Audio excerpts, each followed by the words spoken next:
Good morning. It's 7 a.m. here on Friday, October 17th. Today in Baton Rouge, you can expect sunny skies with a high of 88 in hour one of today's show. We'll give you a recap of Thursday Night Football as the Cincinnati Bengals take down the Pittsburgh Steelers, and we'll talk about some key matchups between LSU and Vanderbilt coming up this Saturday. You can follow us on Twitter or Instagram at OTB_ESPN and watch us on YouTube at the 104.5 ESPN channel. Hour number one of Off the Bench, live from Rouse's on Burbank and Lee, starts now. All-Star Toyota presents Off the Bench with Jacob Hester and Matt Flynn. Let's go, baby, let's go!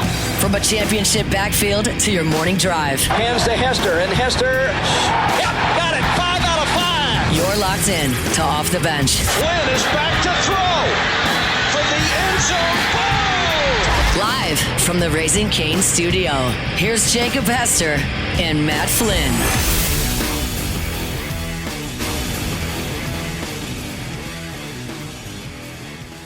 Yo, and welcome in to OTB here live from Rouse's on Burbank and Lee. It is another Football Friday here. Excited to be here. Jake and Flynn here. Musso and Tate back in studio there. Moose, what's up, buddy? How we Fired doing? up. Team OTB today. It is. Yeah, we're doing fantastic. Happy to be here at Rouse's right here on Burbank.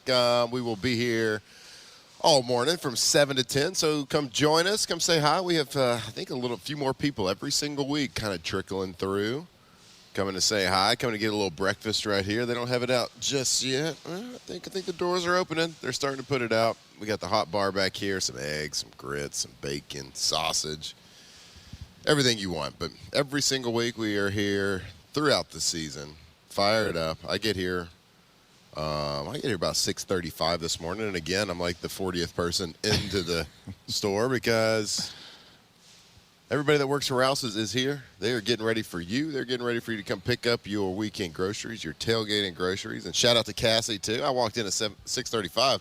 Everything was set up, ready to roll. Shout out, Cassie. Crushing it. What are you laughing at? No, just laughing. The store's already getting full. You're right about it. I'm watching highlights of two geriatric quarterbacks absolutely put on a banger on a Thursday night. The Ben Gay Bowl turned into a hell of a game. A hell of a game. I mean, One of the best ones of the year. One of the best ones of the year. It's the game that we didn't need. We didn't know we needed as football fans. And, my God, just football rocks, man. Football is just incredible. And the Thursday night games just continue to perform. And last week we had the Meathead Bowl, the Giants. We did.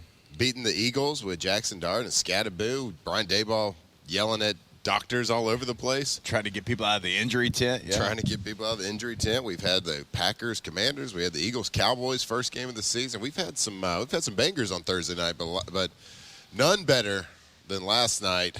Combined 82 years of quarterback life. Who knows how much experience? 18, almost couple 40. Super Bowls. Yeah, I think combined 40 years of experience, vet experience there. So it's a couple Super Bowls. So Joe Flacco, how your knees feel right now? He was our draft class. How your knees feel? Poor. Very poor. Poor to quite poor. Yeah. Poor to quite horrible. Yeah, so it's really impressive. A lot of highlights from the game last night. Both quarterbacks making plays when they had to.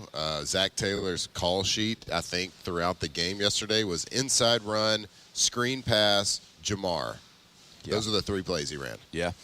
Inside run, screen pass, and Jamar. And Joe Flacco, I think he kind of got the memo when he got there. It's like, hey, man, if you're, in trouble, if we got a passing play, if he's just one-on-one or two-on-one sometimes, just you don't have to make a perfect throw. Just throw it at the defender. Yeah. And he got you. Throw it in his catch radius, and he's going to go probably make a play. If you're wondering, and I know that Jamar Chase is the best receiver in the league, but if you're wondering, all week, what we were talking about with your receiver one having to go help out your quarterback, that's what we're talking about. Yeah, put it in the area. And you don't have to be Jamar Chase. There's one of those, right?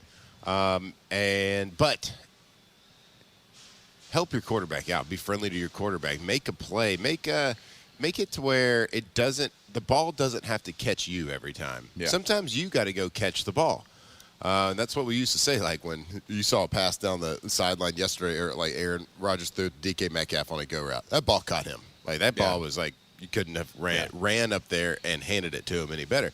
And that's what happened. A lot of NFL quarterbacks make those throws all the time. But sometimes it's a little behind you. Sometimes it's a little out in front of you. Sometimes you got to catch the back third of the ball, Tampa Bay. Yeah. It just go make a play, and it's fun when you see a primetime game like that where everyone's excited to watch it. You know, it's the one game that's on, and players, the best players in the world, go out and make the best plays in the world, and it's fun to watch as fans.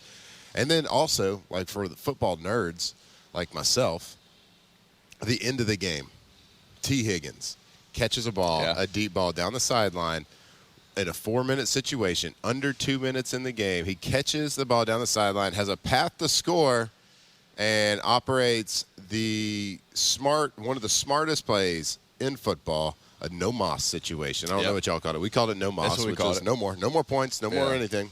Yeah. Slides down. Instead of going ahead, because they were down by points, so if you go ahead, you got to go for 2.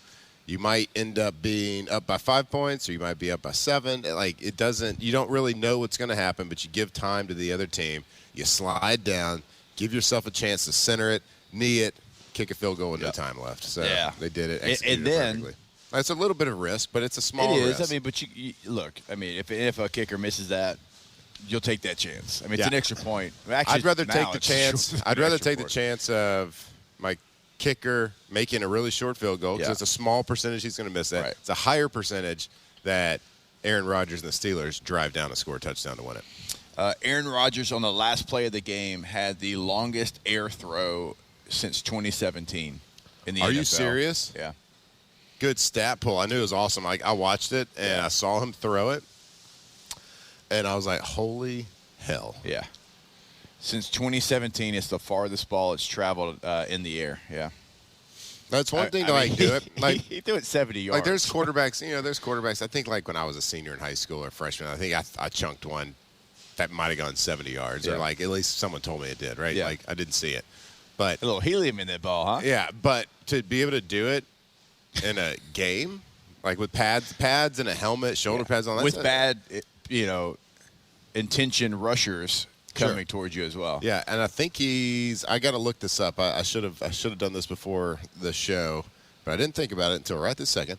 I think he's the most successful Hail Mary quarterback in the history of the NFL. They said that yesterday. Yeah, and I don't know what that stat is, but I know there's a lot of Hail Mary highlights for that guy, and that's the reason, because he throws it high and gives us,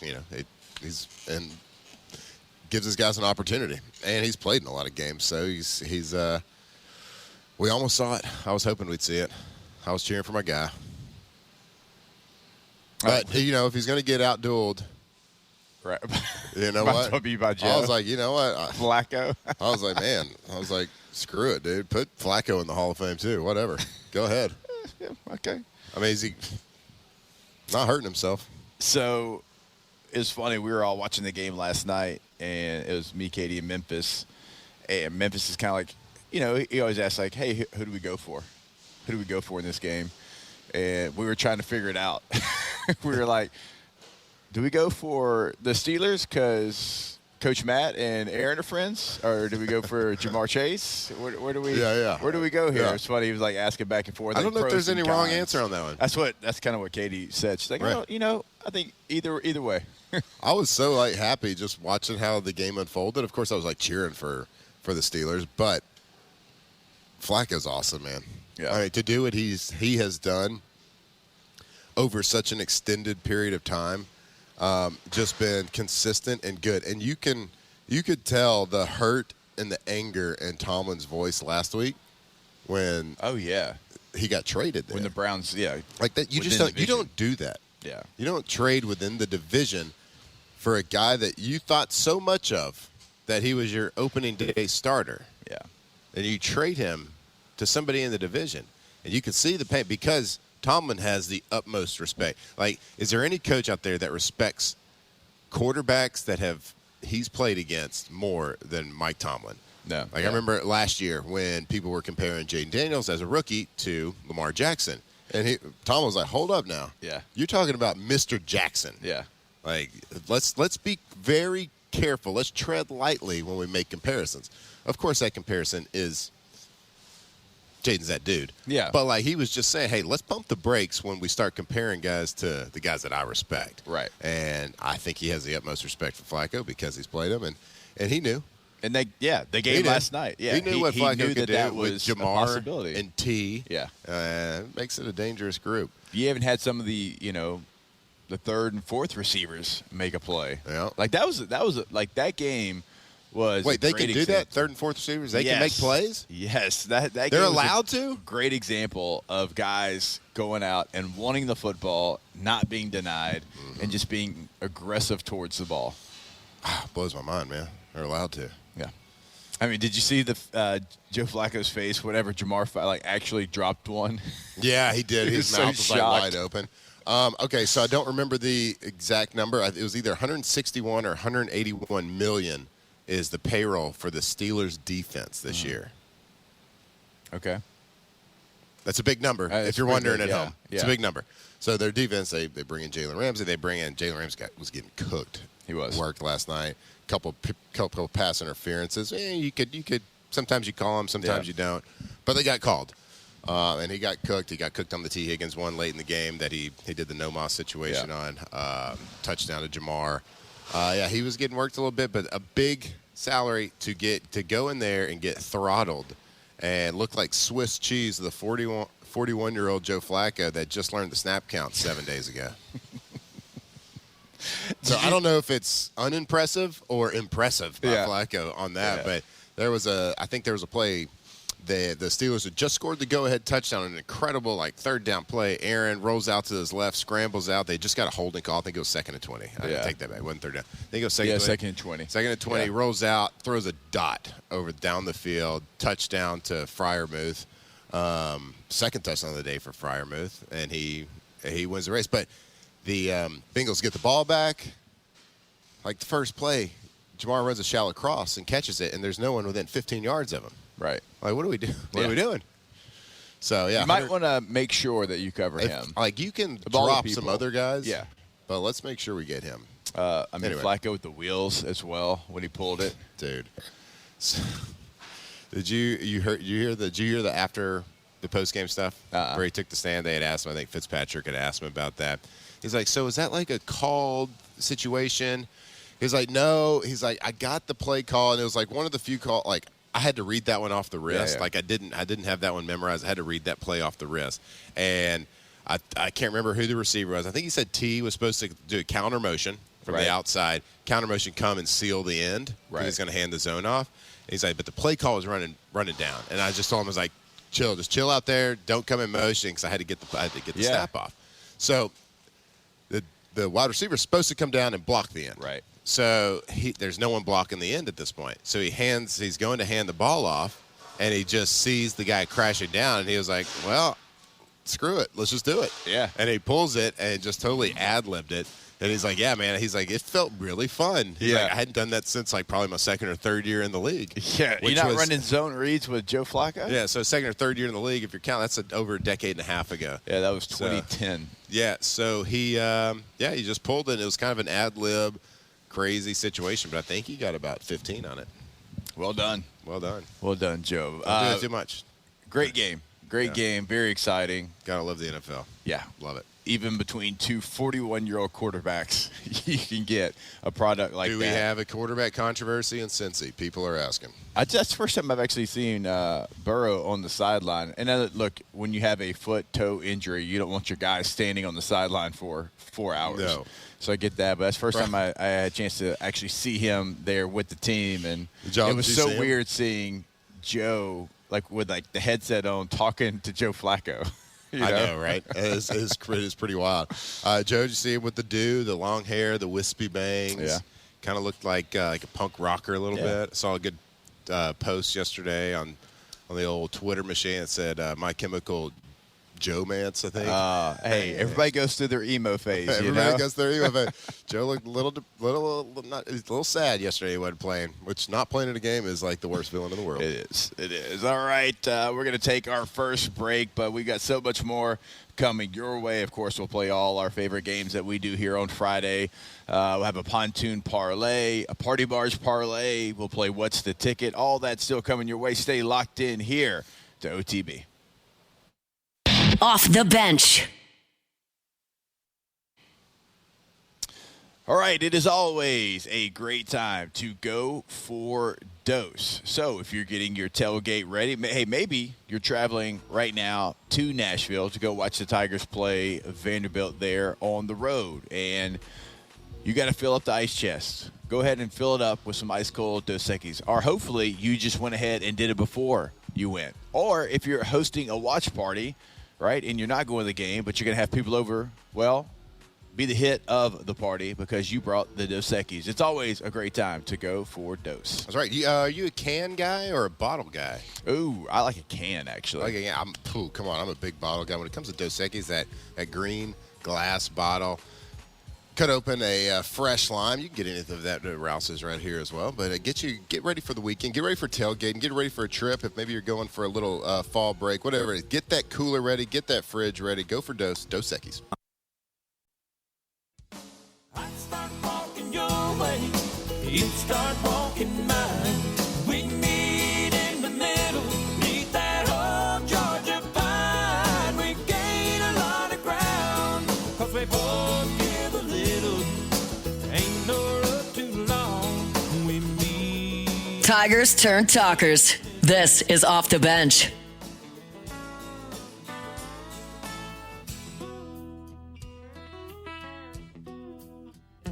It's been 7 years tomorrow since we said our vows under that old pine tree. You ought to see it now.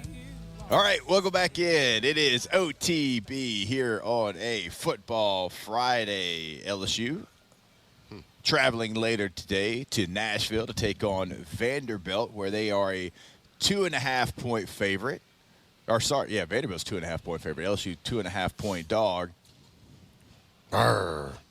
A lot of people in the Vandy betting train. Because it moved from a point or a point and a half. Dave Portnoy of Barstool put over $200,000 on Vanderbilt to cover this game. He must not like money. He must hate it. So there's a lot of people that favor this matchup for Vandy, what they do well, what LSU struggle with. And I'll be honest with you, like on off campus, when people start talking about this game, they're like, yeah, I think Vanderbilt covers pretty easy. I'm like, wait, what? Like, what matchup are we talking about here? It's the offensive struggles for LSU. It's not being able to run the football for LSU. Now, Whit Weeks potentially being out is something people are certainly paying attention to, because if you face a Diego Pavia, who would you want chasing that guy around? Whit Weeks, right? So he's going to be a game-time decision. A couple of guys going against each other just growling the whole time at each other. Quarterback. Whit's throwing up, puking rally. I know. And speaking of Whit, we could talk about his injury all we want to. Yeah. But the big news coming out of the Whit Weeks story is he shaved his head. He did. So there's a story in the Bible. We all know it. Samson and Delilah? Yeah. His power came from his hair, bud. Yeah. A little bit nervous about this one. So I think you see some line movement based on that. It's not that crazy. But no, okay, so what? It is his ankle. It is a bone bruise on his ankle. Is that what I read? So I think what I read was, obviously in the bowl game he had a major injury. Yeah. And required surgery. And I saw that it was soreness related to that injury. Now, I know there was some reporters that saw Whit in a walking boot. I believe it was yesterday, and that was reported. I do want to – and, look, this isn't me speaking on Whit's injury because I truly don't know. I won't see Whit until later on, a couple hours on the plane. But I will say this. this medical group is very cautious with any ankle injury, with any shin, with any. You'll see somebody in a boot as a precautionary measure. Like, that's kind of what they do. Like, I've seen guys with Braylon Moore, when he had his sprained ankle, he went directly into a boot. When Wes Weeks had his calf, boot. Yeah, because there's no reason not to get in a boot because you can walk with it. You can. Your life doesn't really I'll tell you change. this. I've seen guys that have had boots on after a road game and played in the game the next week and practiced the next week. Right. It is something that they do. Like you said, why wouldn't you? Just throw it on, protect yourself, rest it. So the boot portion of this, I wouldn't look too much into that because, again, this medical team, that's what they do. They've always done it, and that's just kind of part of the everyday injury precaution type stuff. Not to say he's going to play because I really, truly don't know. But I mean, all I get my news from Twitter. So, I just saw that potential bone bruise, potential, boot. You never know. I agree with you, though. Like, the boot isn't like an end-all, be-all. Now, if you see someone crutching around, that's a different thing. Oh, yeah. Crutches are a red flag. Yeah, but I had, a foot thing in high school, and I wore a boot everywhere just because I didn't want people you're from Texas. I didn't want people to – good one. Good one. All right. Okay, this is a different type of boot, though. Okay. All right. But I wore it just because I didn't want people to step on it or, I didn't want to, accidentally hit it against a table or a chair. Yeah. So I just wore a boot. And you can walk around. Your mobility's fine. Saw someone in the chat here say, I know that Landry Kiffin is Delilah, but I can't prove it yet. Oh. Mm-hmm. How do you feel about that? I mean, I've never seen him puke in the game or, wear a walking boot until Landry. People are talking. Don't love that. Look, if Witt doesn't play in this game, I do, and we talked about it yesterday, I do think LSU is very deep at linebacker, but I'm not going to be foolish enough to say that an All-American linebacker being out of the game is not something that is going to, help you in any way if he's out. If an All-American linebacker is out of the game, it's something that you have to make up for. It's not something you hand wave. Yep.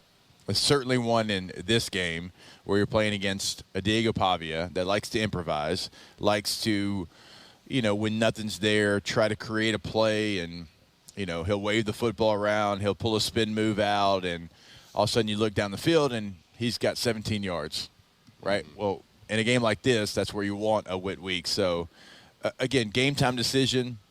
He is, a fellow meathead, so I would assume he's going to give you everything he's got to be able to be out there on the field. Yeah, for sure.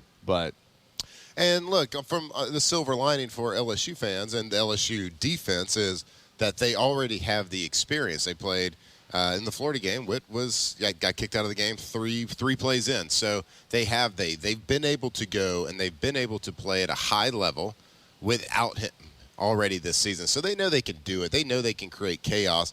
And Diego Pavia, he is the heart of that team. He's the heart of that offense. He is the engine that makes it go.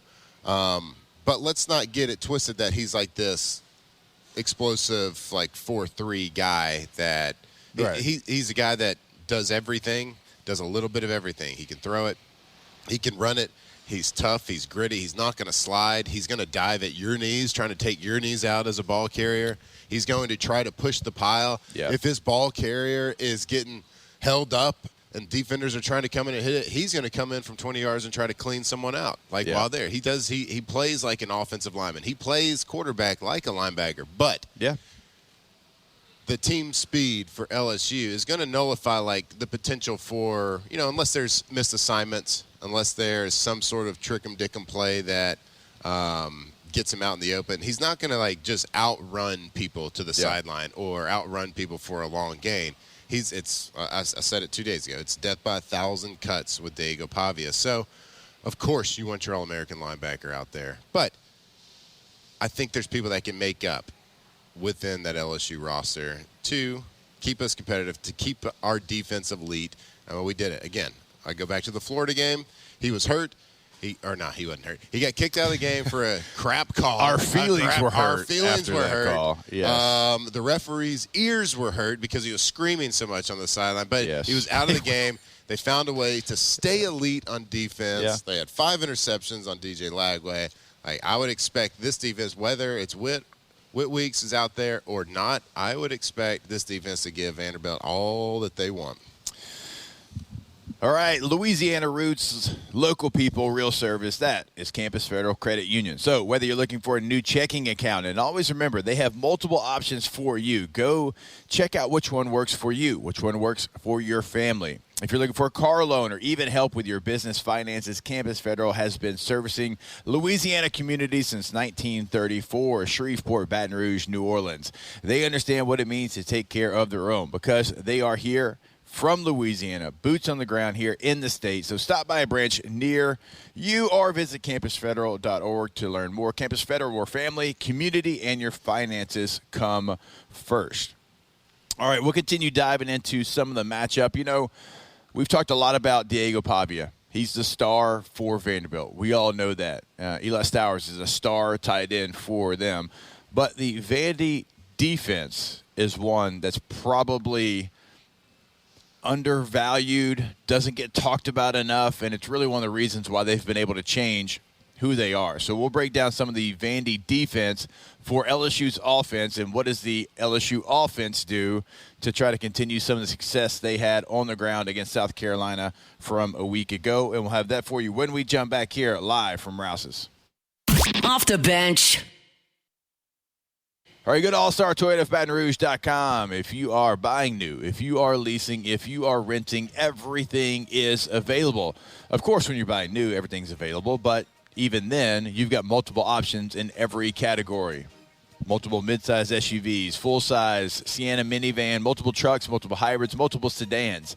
When you're leasing, you typically only have a handful of options. Not the case at All-Star. Everything's available. And certainly when you're renting, you might have like 3 total cars to choose from, but everything is always available over at All-Star. Call Miss Lisa Sessions today to reserve that rental. allstartoyotaofbatonrouge.com. That's right. If you are in the market for a new vehicle, if it's just that time of life and you need to upgrade your current vehicle, whether you're looking for new, whether you're looking for used, a long-term lease, per-day rental, so whatever the situation is, maybe you got 250,000 miles on your current vehicle. Maybe you got a 16-year-old coming. And you want something reliable and safe. Make sure it's a Toyota. Go to allstartoyotaofbatonrouge.com. I was always a crazy one, broke into the stadium, and I wrote your number on the 50-yard line. You were always a perfect one and a valedictorian. Locked in on LSU football 24/7. You're listening to Off the Bench.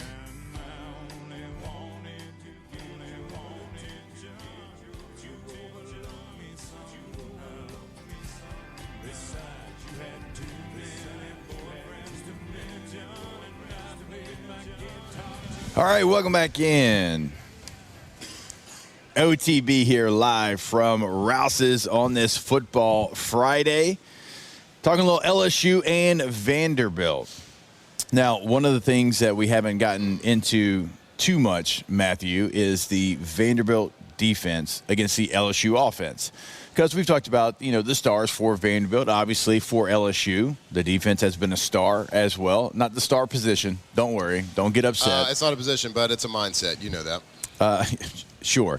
So let's go look at some of the Vanderbilt defense against this LSU offense. Now, real quick, before we get to Vanderbilt, LSU's offense a week ago, did you think that you saw the improvements? I know you had the turnovers on the goal line. You had the interception. You were on the 1-yard line 2 different times and didn't score. That's troublesome. We know that part. But some of the other things, did you see some growth after the bye week within the LSU offense to make you believe that it can go up from where it was? Yeah, we talked about this earlier this week. Like you had a week to improve. You had a week to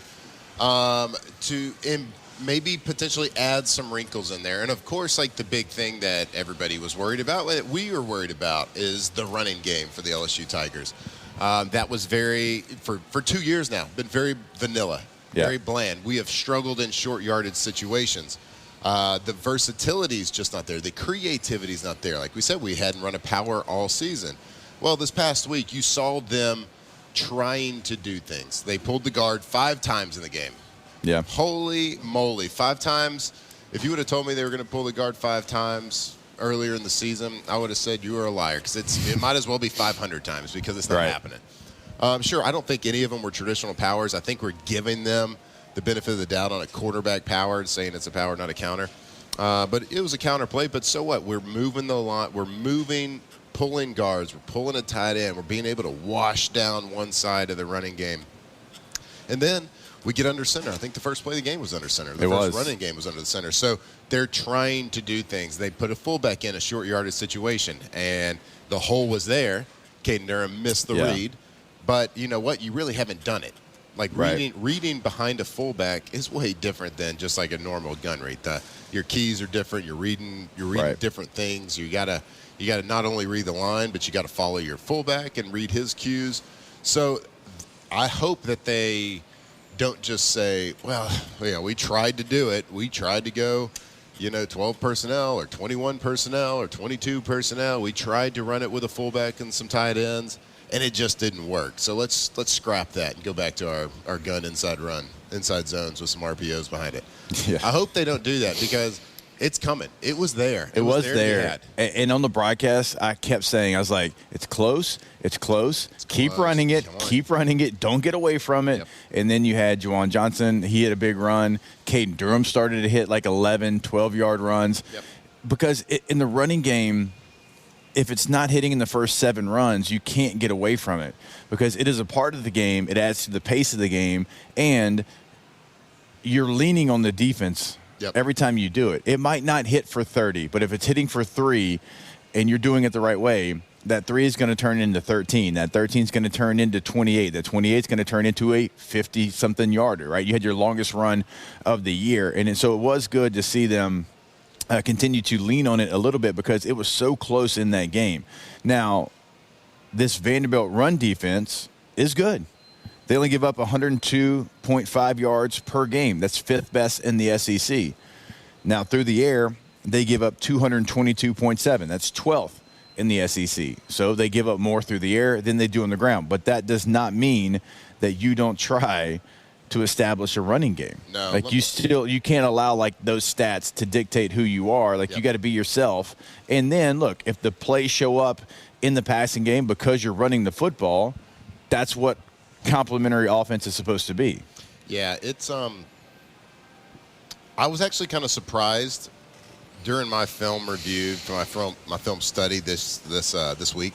I was kind of surprised when you told me. I was texting the group chat about different things, different ways Vanderbilt's getting beat right now, and you were like, well, it's kind of surprising because they're one of the best running defenses in the SEC, and I was like, it's kind of shocking to me, because against Alabama kicked their tails from left to right in the running game. I mean, they were pushing the line of scrimmage, and they had committed to it. Now, I don't think they ended up with like a ton of yards. I think it was like 100. I think their running back got over. I think Alabama's running back had over 100 yards rushing in that game. But their strength of schedule has kind of played a little part of that. Of course, they had a game against South Carolina that they did well, that they won it, but South Carolina didn't have a good running game. Either. So I think they benefited from that. They played, their strength of schedule hasn't, probably not the best running teams, and there's probably a talent deficit. So, but they played Alabama, who of course has a better roster from a talent perspective, and they ran the ball on them pretty well. So I would expect LSU to have the opportunities to be successful on the ground. Yeah. Now, we saw some improvement last week with LSU's running game. Can they continue that? It's a much better run defense that they're facing this week. But I can tell you, I don't care what the stats show, their strength of schedule is going to put them at the top of the list in the SEC, just because they really haven't played much, especially in the running game. They played 2 big opponents. They played South Carolina. They played Alabama. Alabama kicked their tails in the running game. South Carolina stinks at running. So I think the stats are a little bit skewed there. Yeah. But from a secondary perspective, they do everything. We've talked about how this team is very well coached. Yes. They're very versatile on offense and defense, but let's stick on the defensive side of the ball. They're going to show you. I don't think they're going to. Their stats are probably very balanced in the percentages from zone to man to they're going to run cover 1, they're going to run cover 2, 3, 4, they're going to run cover 6, they're going to run cover 8. They'll throw some zero pressures at you, and they're very sound. What do you consider cover 8? So quarter halves is 6, 8 quarters or halves quarter. Okay. So it'd be like Me too. It'd be like halves. Because some people call quarter halves 8. Yeah, so you always count from strong. So quarter Right. halves would be you got on the strong side of the field, which is usually the wide side of the field. You got corner has 1 quarter, a safety's got a quarter of the field, and then the back side. So the weak side safety has the other half of the field. So quarter half. Now, if it's flipped, if to the wide side of the field you got the cover 2, the class, it's a much more rare coverage. You might see it a little bit more like in the red zone. Yeah. But you go halves, so 2 to the field, then quarters on the backside. Yeah. I'm just making sure that we're on the same page. Because some people call cover 8 quarter halves because it's 4 and 2, and they just times it. I just add it. Some coaches do it differently. Yep. I think Jimbo was. He used to call it quarters. Jimbo called it quarter 7, especially in the red zone. He called it red 7. It was just Red quarters. 7, yeah. It was just quarters in the red zone. Yeah. And then if it's a nickel personnel, everything's got a double digit. So it's 22, 33, 44, 88. I loved my guy Jimbo, and he taught me so much and got me ready for the NFL. But he had some foo bars, and he would always say, "Now this one's going to be a foo bar." I'm like, "Coach, you said that 7 times in this meeting already." We'll just make it normal bars.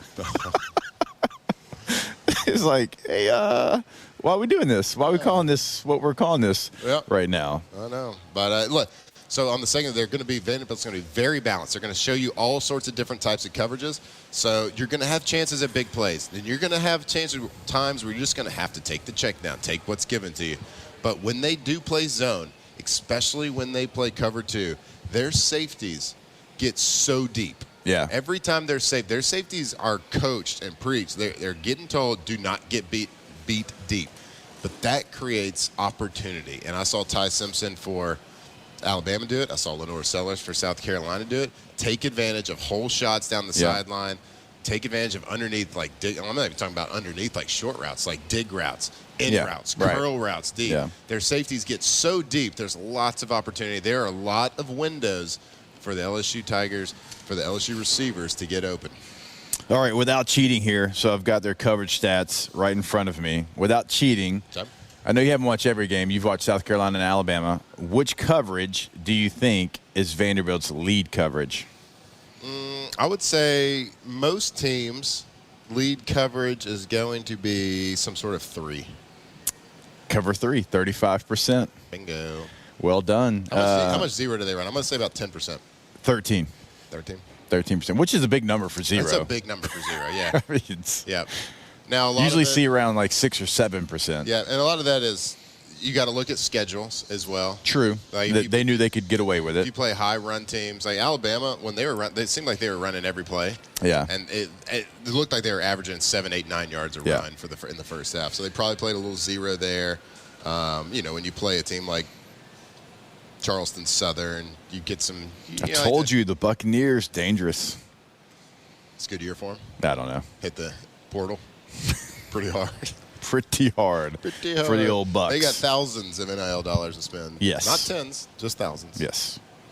So it's a good point bringing up who they've played and where those teams are rushing. That probably has added to the stats because even though we are into the SEC schedule, South Carolina was dead last in rushing before they played LSU. Now LSU's dead last in South Carolina's 15th. And they win that game 31-7 at South Carolina, which is impressive. But South Carolina, we're not real high on them.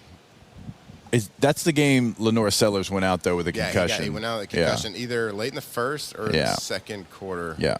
And look, South Carolina's not not a good football team, but they're certainly not a good football team without Lenore Sellers. Like, he is all of their offense. He's the offense. Mm-hmm. Like, it's 1 versus 11. Yep. It's like, did you not feel like that? Oh, my God, yeah. Yeah, me too. Like, without Lenore Sellers, they are absolutely not good. I agree. Now, especially if you turn the ball over twice in the red zone, they're a little bit better. Right, yes. But you don't do that, then it's 21 point. Not just the red zone. The 1 yard line. 1 yard line. All right. You know what's not bad and who's not just 1 versus 11 is Russell Pool Company. Oh, no. Go to russellpools.com today. See what they can do for you. Now, it is a one-stop shop from the very beginning till the end, everywhere in between, and then after they build your pool as well. They will be there for you. They are going to be the maintenance for your pool. Check out the gallery of work they have.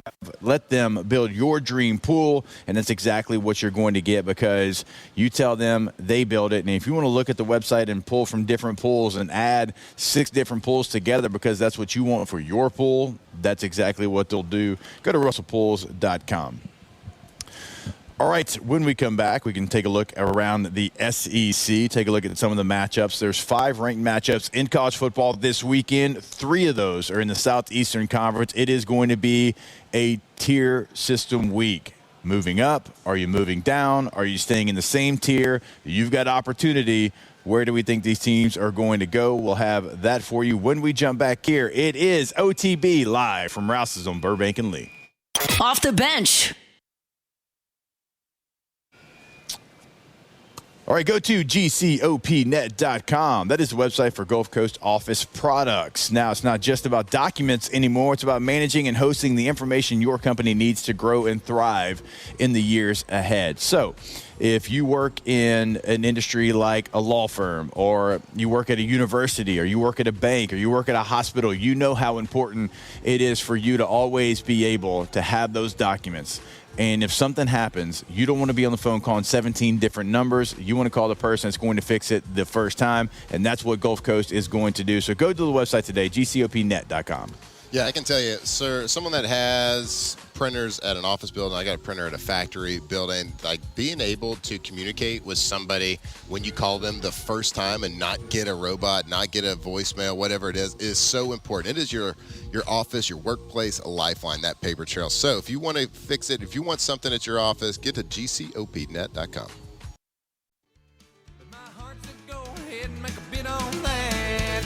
And I said, hey, pretty lady, won't you give me a sign? I'd give anything to make you mine on mine. I'll do your bidding and be at your beck and call. Yeah, I've never seen anyone looking so fine. Man, I gotta have her, she's a one of a kind. I'm going 2007 champs, purple and gold to the core. This is Off the Bench with Hester and Flynn. Baton Rouge's go-to for all things Louisiana sports.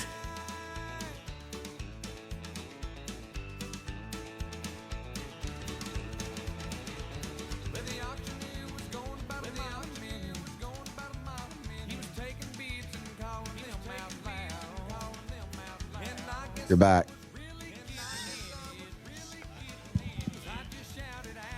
Oh, Moose, I know I'm back, but you know what?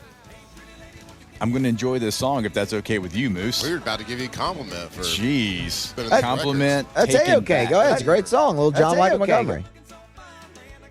We Hey, were dude, back. I you're doing mean, great, sitting dude. here and enjoying it. I can hear myself now. Yeah, I can hear the music, I too. can hear Flynn now, and I can hear the music. I don't think we've ever been able to hear the music. I don't know what. Nope, No. nope. There you go. So if you're wondering why my headphone was off my ear for the first hour of the show, that's why I couldn't hear Flynn through the. Nice. Good job, Cassie. Good job, Good job, Cassie. Nice job. Paul, we just want to see you, bud. We just want to see you. Great to see you. You don't need to do anything. We just want to see you. Very handsome this All morning. right. Well done. Well done. Okay. Oh, my gosh. That's so much better. I can hear myself. I can hear Flynn. I can hear the music. Whew. Oh, We're here. It's good. It's good. It's we made it, good. buddy. All right, let's go around the SEC like we teased because you've got Ole Miss traveling to Athens to take on the Georgia Bulldogs. How you feeling about that one? I feel like Georgia's going to win that one. That's how I feel.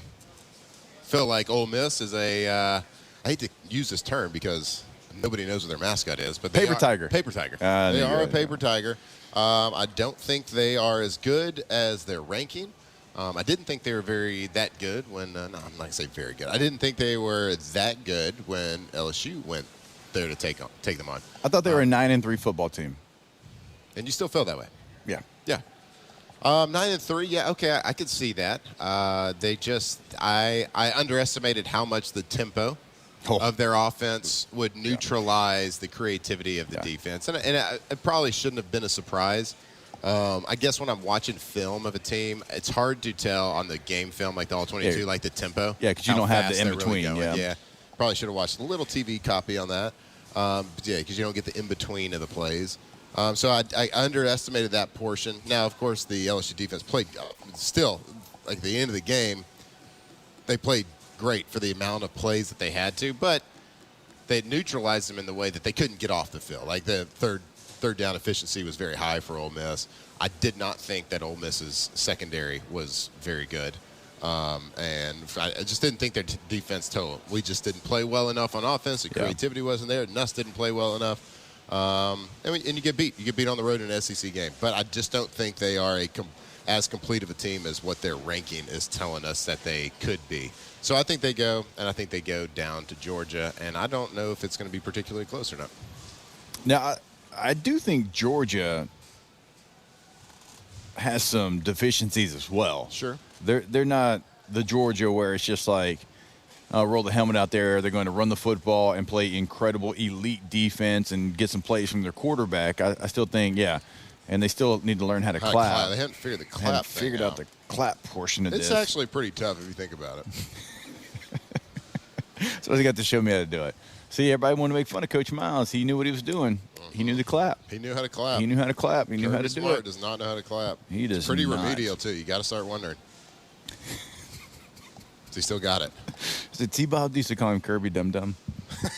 I think so. I think it was. What did Lane Kiffin say earlier this week about Lane? It was a great clip talking about. It doesn't look like Kirby's been exercising. Because a reporter asked him like, who burns more calories on the sideline, you or Kirby? Because you're always moving. High energy. Yep. Yeah. It's like you're always moving, always. He's like, I don't know. If you look at Kirby, it doesn't look like he's burned many calories. I get on him about his weight all the time. I was like, geez. I know you're our boys, but man, that guy's got a family. So good. So good. It is funny how all those coaches that went through the Saban tree of coaching are all friends. Yeah, oh yeah, for sure. Oh yeah. Even when they fight, like Jimbo and Nick did a couple years ago, but they're good. They're back now. We're back. They're back. All right, so we got Tennessee and Alabama, which we'll get to later on in the show. Georgia, Ole Miss. You like Georgia? I like Georgia. To cover or just to win? What's the line? We'll look at that coming up. It's more than a touchdown. Going once, going twice. I got to see what the line is. Hour 2, OTB, coming back live from Rouse's. Off the bench. All right, when it comes to industrial construction, there's only one team built to handle it all, and that is Pala. From fabrication and maintenance to construction and turnaround services, Pala has been powering Louisiana's industries for decades. They are trusted by the biggest names in energy and manufacturing because they deliver quality, safety, and reliability every single time. So whether it's a major project or just everyday operations, go with the pros who get it done. Visit palagroup.com to learn more. That is palagroup.com, building Louisiana's future one project at a time. Yeah, so when safety, quality, and reliability matter, make sure you choose Pala. And right now, Pala's always looking for talented people. So if you're a skilled welder, pipe fitter, craftsman, or project professional ready to take your career to the next level, Pala wants you. Because of Pala, it's more than construction. It's about people. They're employee-owned, relationship-driven. So whether you're looking to build your next project or your next career, visit palagroup.com to learn more. That's palagroup.com.